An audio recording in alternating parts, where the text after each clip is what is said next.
guys, what's up? It's Adina and welcome to part 2 of my playing an open D tutorial. If you missed the first video, I'm going to link it down below. We cover all the basics. Today I am going to talk about all of the awesome harmony and cool sounds that you can achieve in this tuning fairly easily. And yep, I'm probably going to dork out. Just a quick recap. Last time we talked about the 5th on the bottom in this tuning and how we can basically slide that around to create a lot of cool sounds in a super easy way. The other thing we had talked about is how the F sharp string, which is our 3rd string, is conveniently also the 3rd in our chords. Now the 3rd, if you remember, is what makes a chord major or minor. To take this one step further today, there are more things we can do with our 3rd. It's not really going to be a 3rd anymore. There are 2 other alternatives we can have in these shapes besides major and minor.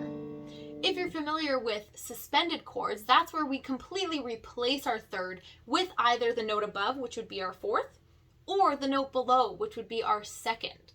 So check it out. It's all going to still live on the same string, but what I can do is if I am on a major chord, I can bump my pinky up. That's now a sus4 chord. Similarly, on the other end, put it down one more semitone so that it becomes a sus2. A more open sound could be what you're going for. Maybe you don't want a 3rd. Maybe that's a little too cheeky for you. Those are our options on this F sharp string. We've got major, minor, sus2, and sus4. What's super nice is that's all very easily reachable. It's not a different shape, it's just one finger moving slightly. The other thing here to think about is what about beyond 1, 3, 5, right? Our triad, we think about it as 1, 3, 5. Of course, if we have a sus, it could be 1, 2, 5 or 1, 4, 5. But what about beyond? So in jazz, we typically talk about 1, 3, 5, and 7. The 7 is a super important note that comes to play in jazz and funk and truly a lot of pop music as well. It's a cool sound and it just creates lusher harmonies. So our 7 is going to be found on our D string. So similarly to how the 3rd is always on the F sharp string, our 7 is always going to be on the D string. And that creates a whole other palette of colors. Let's stick to G here. It's a good example chord. So if I have G major, of course I am leaving, if you notice, I do have a gap on this 4th string right here. It can either be completely muted if you just kind of angle your hand a little bit down, or I could actually stack all my fingers, because remember, just doing this creates a pure major triad. So if I wanted to, let's say we still leave the top 2 strings out of it, we're going to let those guys ring out. If we stack these 4 fingers here, that's absolutely still a G major chord. I don't really play like this because it's fun to be able to move around that D string as well. So here I have my 1, 5, 1 again. So this now is just a root. That's just G to G, pure octave. And my 3rd on top.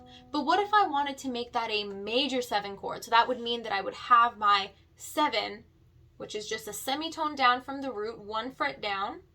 I'm going to move from the 5th fret to the 4th fret here. Now we have this color in there as well.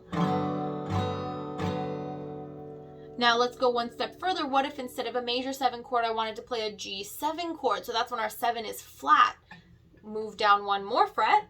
And now we get that sound. What about with minor? We can do the exact same thing. The fingering's going to change just a bit. If we play a typical minor triad, as we've been doing, like in the last video, totally cool. We can just pop that pinky on underneath to make it the root again. Shimmy the fingers around a little. You could play it like this, or you could just do a little bar on 2 strings. Kind of a cool sound. It's a little out there, but that's our minor major 7. If we wanted to make it a minor 7, remember these are all still the same notes, it's just the D string that's moving around. I would just go 1 fret lower and boom. Now we've got a minor 7 in there. By now you're probably thinking, okay, this is all really great, awesome, I can move things around on the 3rd and the 4th string and it can be anything, but what about the top 2? How is it possible that we can just let them ring out and they just work with everything that we're playing? And I'm gonna get to that right now. So what we have on the top here are A and our D. This is a perfect 4th. We're letting that 4th ring out. It's a very open sound. And because it's a 4th, it's kind of transmutable. It's got lots of roles that it can play in a huge variety of chords. So I am going to actually go through all the chords of the scale right now and just explain, what are the top 2 strings, why do they work, and hopefully this will give you some clarity. When I say chords of the scale, I am talking about the major scale. That's our kind of ground 0 for everything in modern and pop music. So 1, 2, 3, 4, 5, 6, 7, 8. Back to 1. Okay, so D, E, F sharp, G, A, B, C sharp, D. So our 1 chord, self-explanatory why it works. It's open D. The whole thing is going to be a major triad. So here our 2 top notes are 5, 1, just A and D. If we get into our 2 chord, which is E minor, it sounds lovely. And I'll tell you why it sounds lovely. If I pluck just the 6th string, 5th string, and 3rd string in these positions, I always get just a pure triad. The reason that we're getting really cool colors is because of the strings that are open and ringing out. So here, we get to have A, which is our 11, and D, which is our 7. So this makes it a minor 7, and we get that A, which is a really nice sound, that 11. I'm gonna backtrack for a moment and explain what the heck is an 11. So when we have triads, it's 1, 3, 5, we're skipping up in odd numbers. When we add one more number, it becomes 7, 1, 3, 5, 7. We get our 4-note chords. When we go further than 7, that's when we get something called extensions, which can add lots of color, lots of beauty to a chord. And we actually just continue skipping up in odd numbers. So after 7 comes 9. After 9 comes 11, and after 11 comes 13. Beyond 13, if you do one more skip, you actually find yourself back to 1. So that's how we use all of our 7 notes of the scale. A, B, C, D, E, F, G. I can't count. A, B, C, D, E, F, G. Yeah. Whether those things are sharp or flat, it doesn't matter, but those are the letters involved. So here, in E minor, it's just E, G, B, 1, 3, 5. Then on the top we have a D, which is our 7, 1, 3, 5, 7.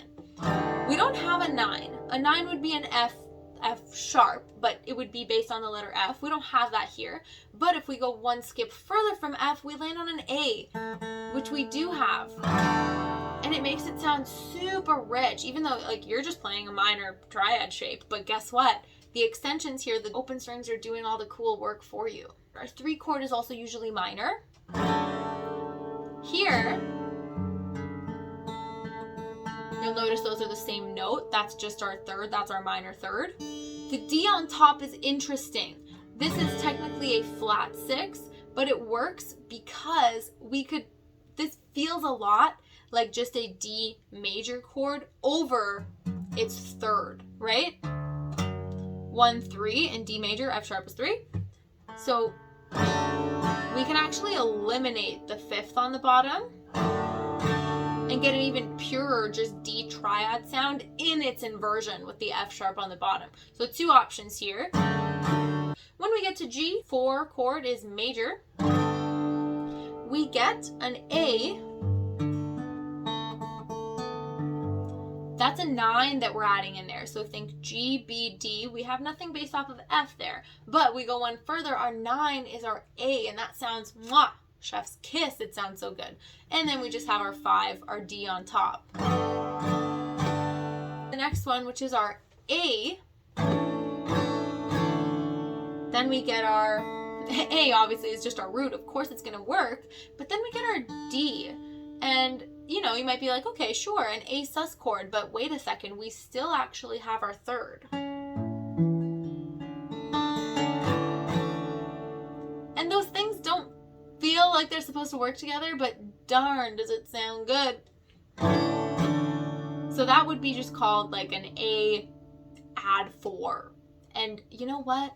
It's easy to play and it sounds really nice. So don't worry too much about the theory and why that's right or wrong. It just sounds good. When we go up one further, you might remember this from last time. But A and D in B minor, that just becomes our 7 and our root. Of course, that's going to sound fine. 7 chord, don't worry about the 7 chord. And then we're back to 1. Let me take a second and talk about the 7 chord, because you truly don't have to worry about the 7 chord because the 7 chord is never itself. Now, what I mean by that is that you absolutely may have the 7th on the bottom. That's a great sound, but it's never like, it's not the 7 chord. It's always part of a different chord. So for instance, you may have your top D major.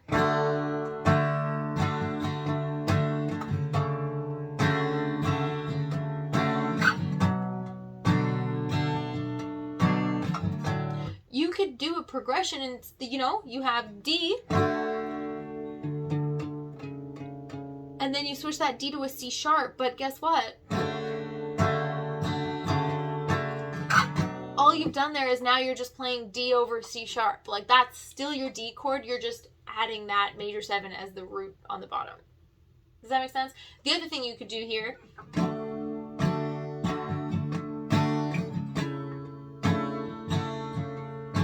in this case here, I'm making it an A chord just over its 3rd.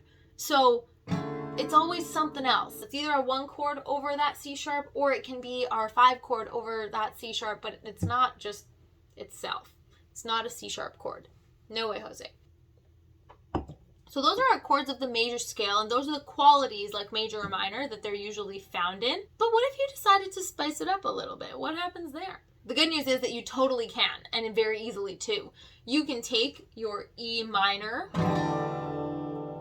pop a major 3rd on there instead, and get a really cool sound. Now, the reason that it's so cool is actually not because you're doing a major. Because remember, if I just pluck those 6th, 5th, and 3rd strings, that's just a regular triad. You're not going to get anything sounding like amazing with just that. It's the basis of everything, but the extensions is where we get the super cool sounds. So it's all in this semitone. And we have our 7 on top, right? So that's our 1, 3, 5, 7, plus that weird 11 in there. Then we move into our 3 chord. 3 is normally minor. If we pop that major 3rd on there, we get a super cool gritty sound. You might like it, you might not like it. I tend to like it and I use it a lot. What we have here is both our major and our minor 3rd. It feels super weird. And then you have that D on top. If we pop, now to make this sound kind of fuller and to make my jazz folks happy, if we pop, remember we were talking about our 7 being on our D string, we can put a 7 on there. And then you get this jazz chord, which is called an alt chord, which means we've got a sharp 9 and flat 13. So in our case here, the A is our sharp 9 and our D is our flat 13 with that root. I'll digress. We don't even have to worry too much about adding that 7th. What I like to do is to make that resolve. It sounds so gosh darn good when you do that. So yeah, we got some clashy notes, oh yeah. But then we can release. So moving on to our G chord. Our G chord is normally major. Talked about this last video. Making it minor is something super classic, happens all the time. Super beautiful. A little extra thing to think about is now those extensions that we talked about, the top 2 strings. We have our 5, but also we have our 9. That's super nice. We know that G can be major or minor, and both of those sound fantastic, but what about A? A is our 5 chord. That is traditionally always major or a 7. Right? We get a resolution, we get a nice cadence, but sometimes it can be nice to just, you know, throw our ears for a loop, throw our listeners' ears for a loop, and just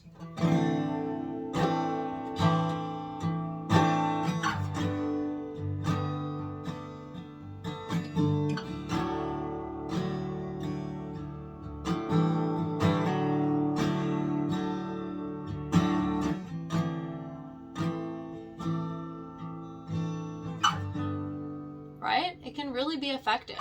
So that absolutely works. We still have our A and the very interesting note, which is our D. That's the add 4. In my case here, I am muting this note, the D string, which is typically our root or our 7th. We can totally add that in as like a minor 7. Works just as well. I just find this easier, man. Depends what you're playing. It's very handy to know that that's where your 7th lives. I won't deny that. Now, what about the B? Ooh, the B chord is typically minor. And what's super helpful here is that our minor 3rd actually exists on the top. This is also where it gets really tricky if you want to make it a major chord. So if you do want to do this, works really nicely. You have the 7th on top. You naturally just have a B7 chord, but you just got to be careful not to strum with the top string or else some clashes our ears like, huh, yeah, and some clashes our ears like, no. So that's one that I tend to avoid. And then again, I said, don't worry about your 7 chord, and ta-da, we're back at the root. Now we get to the part of the video where I am going to dork out a little bit, because we're going to talk about chords that are not part of the major scale and how to use them in this tuning and how they can elevate your songs, your covers, your everything to the next level. And everyone's going to be like, what was that? And you're going to be like,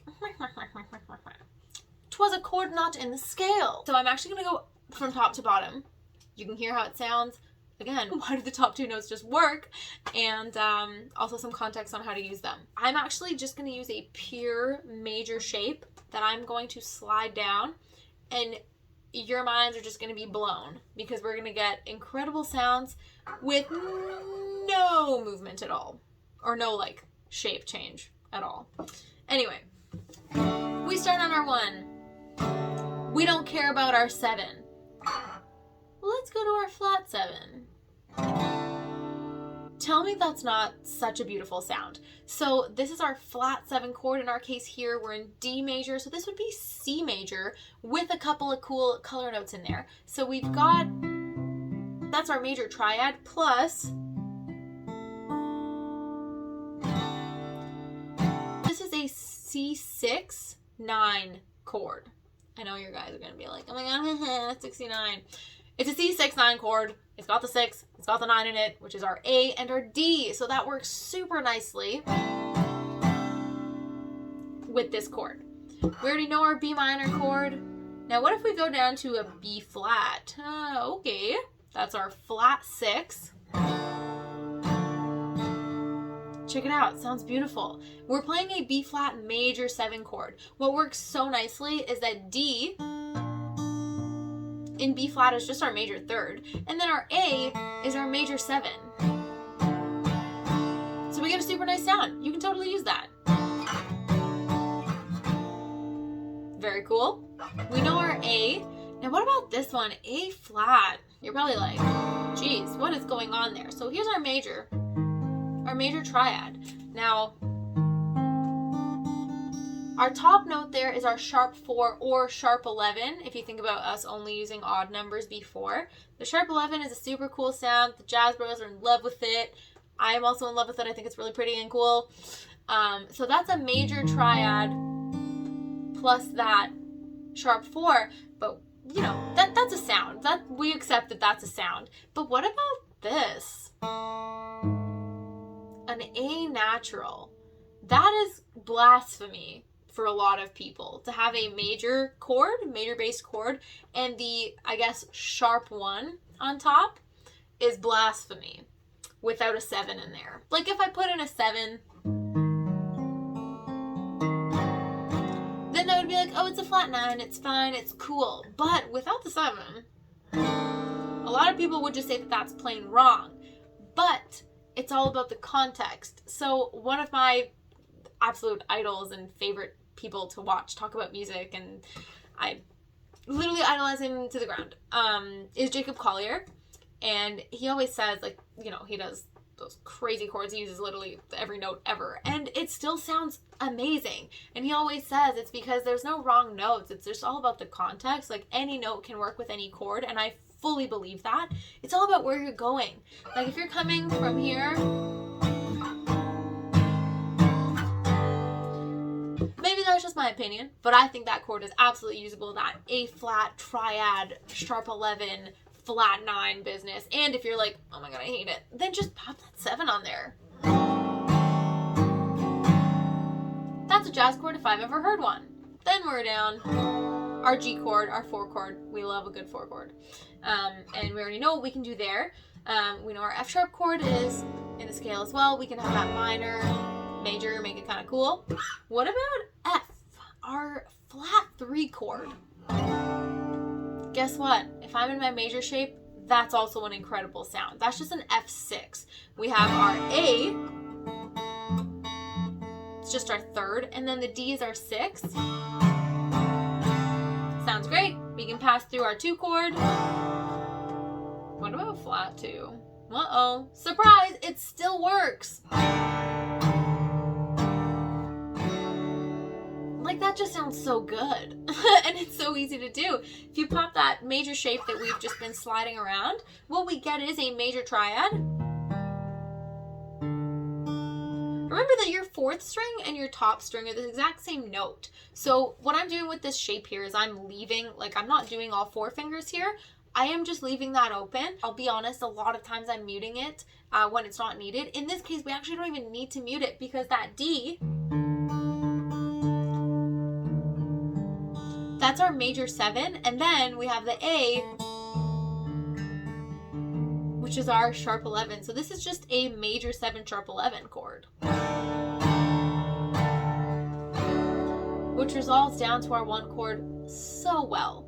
There's a ton you can do with chords in the scale and chords not in the scale. And the nice thing about this is that everything is linear. You're thinking about it like, okay, I know that this is 1, 2, 3, 4, 5, 6, 7, 1. Like, okay, you know which ones are not part of the scale, and then just play around on there. Like, it's so much fun. Use your ear, use your judgment, play around. Don't be afraid. This tuning is incredibly user-friendly, and you can find some amazing sounds on it. Anyway, thank you so much, guys, for watching. Feel free to reference any of these videos if you see a cover of mine where I say it's an open D and you want to kind of scope it out and be like, hey, I remember that chord, and you can learn to play a lot of your favorite songs in this tuning, even if they're not, you know, originally put there.